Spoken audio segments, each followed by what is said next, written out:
મુખ્યમંત્રી અને અમારા નવયુવાન ઉર્જાવાન ડેપ્યુટી સીએમ આદરણીય હર્ષભાઈ એ બંનેનો આભાર વ્યક્ત કર્યો। કારણ કે આ જે પીડા હતી 18 વર્ષની હતી અને આ ગયા વર્ષે મેં વિધાનસભાની અંદર આ કાયદામાં સુધારા માટે માંગ પણ કરી હતી। એ વખતે પણ સરકારે પોઝિટિવ અમને ખાતરી પણ આપી હતી।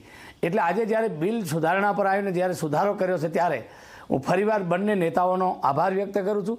કારણ કે આ કાર્યથી આ સુધારા આવવાથી અને એની પહેલાં કેટલાક લોકો લવ જેહાદના નામે આ ખોટા મેરેજ કરાવી અને લવ જેહાદને પ્રોત્સાહન આપતા હતા।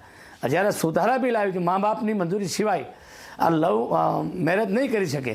બીજું કે એમાં સુધારો પણ અન્ય સંગઠનોને માંગ કરી છે કે આ રજિસ્ટ્રેશન જે તે મા બાપના ગામમાં થવા જોઈએ, સ્થાનિક સ્તરે થવા જોઈએ અને એમાં ફરજિયાત મા બાપની સહીનો જે મુદ્દો છે એ ખૂબ પ્રસંગીય છે। તો લગ્ન સુધારણા કાયદા મામલે કાલોલના ધારાસભ્ય ફતેહસિંહ ચૌહાણે મોટું નિવેદન આપ્યું, કહ્યું કે હવે લવ જેહાદ જેવી પ્રવૃત્તિઓ પર લાગશે અંકુશ। હું રાજ્ય સરકારનો આભાર વ્યક્ત કરું છું। રાજ્ય સરકારે કાયદામાં સુધારો કરી તમામ સમાજ માટે ખૂબ સારું કામ કર્યું છે। આ અંગે વિધાનસભામાં સૌથી પહેલી રજૂઆત મેં કરી હતી। માતા પિતાની મરજી વિરુદ્ધના લવ મેરેજ તમામ સમાજની પીડા હતી।